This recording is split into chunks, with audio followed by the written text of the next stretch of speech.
Ready! GMA Road Watch, serbisyong totoo ng GMA News. Alamin natin ang sitwasyon ng trapiko sa ilang pangunahing kalsada sa Metro Manila sa oras na to.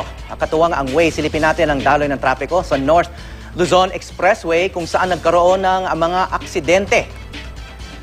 Makikita natin dito ay dito sa kulay orange na bahagi ng NLEX ay nagkaroon ng aksidente sa may Petron Marilao service station, no? Na nasa malapit sa boundary ng Marilao at may Kawayan.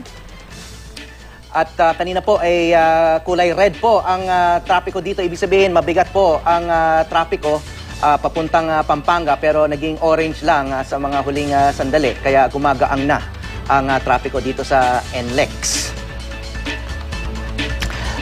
At narito naman ang live na kuha sa EDSA Orense sa may Makati. Ang kaliwang bahagi po ay southbound going to Ayala Skyway. Ang Magallanes naman northbound going to Cubao na mas mabigat po ang daloy ng trapiko. Ito ang latest mula sa GMA Roadwatch. Para sa karagdagang impormasyon tungkol sa lagay ng trapiko, bisitahin ang www.imready.ph at ang social media accounts ng IamReadyPH. I-download din ang Waze app sa inyong smartphone at maging miyembro ng ating lumalaking I Am Ready Waze community. Magplano para sigurado I Am Ready, serbisyong totoo ng GMA News.